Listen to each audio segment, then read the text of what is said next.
Hello, I'm Michael. I'm Sally, and this is Wrestle MSX.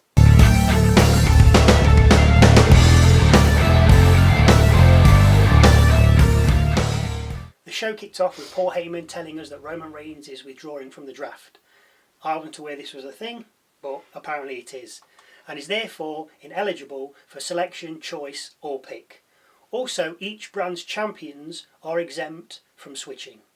So Raw's Damian Priest, Becky Lynch, Sami Zayn and the partnership of the Awesome Truth can't go to SmackDown. And likewise, Cody Rhodes, Bayley, Logan Paul and A-Town Down Under can't be drafted to Raw. Now the housekeeping's out the way, let's get down to some action. Well, contract signing anyway. With Cody and AJ in the ring, AJ's opening gambit is that they're both Georgia boys fighting for the title, who had to prove themselves outside of WWE.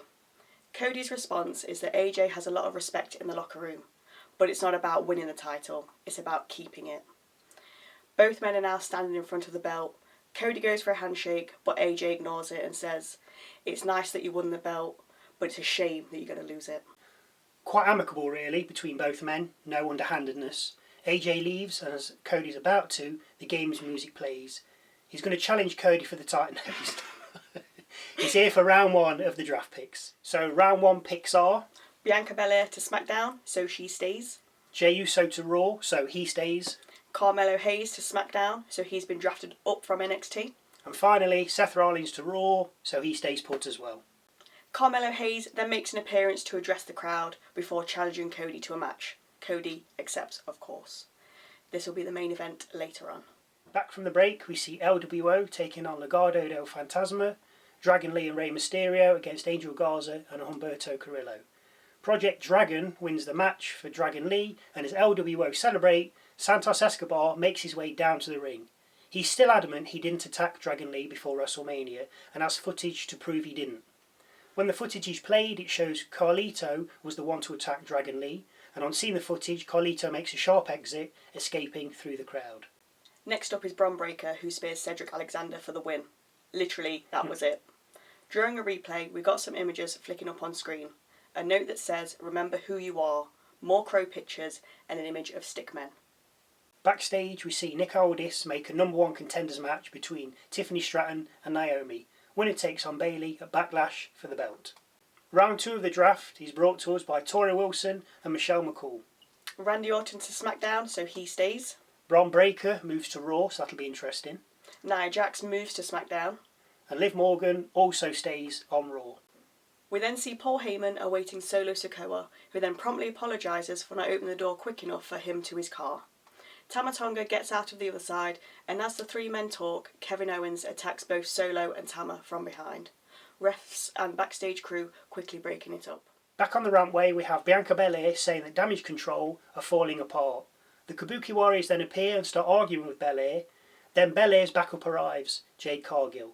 As all four women argue on the rampway, we get distracted as the fight between Tama Tonga and Kevin Owens spills out of the entranceway, onto the ramp and into the ring. Solo then makes an appearance and helps his my favourite thug. Tama fights off the refs who come to break it up, allowing Solo to continue the beatdown on Owens. Who should come to Owens' saviour? None other than Randy Orton. Randy's appearance is enough to make Solo and Tama exit the ring, concluding this encounter. Round 3 of the draft, and we have the Dudley boys doing the honours. LA Knight to SmackDown, so he stays. Ricochet to Raw, so he stays. Bloodline to SmackDown, so they stay. And Sheamus to Raw, so he stays. So nothing changes there. Tiffany Stratton is out to face Naomi in their number one contenders match.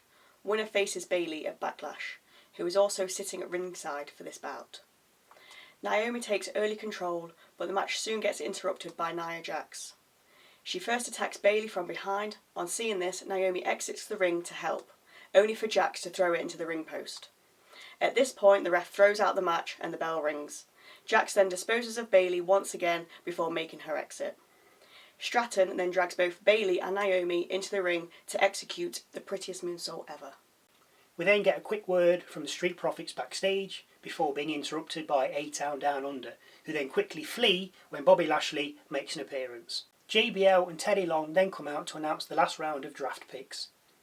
AJ to SmackDown, so he stays. Alpha Academy to Raw, so they stay put. Andrade to SmackDown, so he moves. Probably to join up with the LWO now there's a Carlito-shaped hole to fill. And finally we go to the Performance Centre to see Kiana James get a move from NXT to Raw. After a few words from her, we see the greatest wrestler of all time congratulate her, HBK. Nick Aldis then announces that at Backlash there will be a triple threat for the Women's WWE Championship belt. Bayley versus Naomi versus Tiffany Stratton, with Teddy Long then butting in announcing another match at Backlash, Solo Sikoa and Tama Tonga against Kevin Owens and Randy Orton. As we look at the possible drafts for Raw next week, we see yet another QR code and images flickering up onto the screen. Scanning the code takes you to yet another web page with a series of questions that have a yes or no answer. The questions are as follows. Are you happy? Yes or no? Have you ever lost what matters most? Yes or no? Have you ever been forgotten? Yes or no? Do you remember who you are? Yes or no? Will you take my hand? Yes or no? Why did you forget us? Yes or no? Why did you forget? No yes or no in the boxes, just blank boxes. You forgot. Again, more blank boxes. We will make you remember. Blank boxes again. They walked through. You refused, with 5 boxes of no underneath. Each no answer, when selected, then takes you to various images or videos. Spooky houses, crows, take my hand, brides. I get the Uncle Howdy, Bray Wyatt link. But what does this have to do with the Pluto symbol that keeps appearing? I'm thinking Mickey Mouse. On to the final match. Cody Rhodes against Carmelo Hayes. Hayes more than holds his own with a beautiful looking fadeaway DDT, which got him a 2 count. Rhodes came back with a disaster kick which turns Hayes inside out, then a power slam and a Cody cutter only got him a 2 count. Rhodes finally finished off Hayes with a crossroads. With Cody celebrating in the ring, AJ Styles makes an appearance, but instead of attacking Cody, he offers him his hand, just as Cody offered his at the start of the show. Cody duly obliges and the two men shake as SmackDown goes off the air. There's a link in the description below from the QR code that popped up on screen. See if you can make more sense of it than we can, because we have not got a clue. After the show we found out there was a few more drafts made. So we've got Baron Corbin to SmackDown, Alba Fire and Isla Dawn to Raw, the OC to SmackDown, Ivar to Raw, Cedric Alexander and Ashante the Adonis to SmackDown, and Shayna Baszler and Zoe Stark also to Raw. Once again, thank you for watching. Hope to see you soon.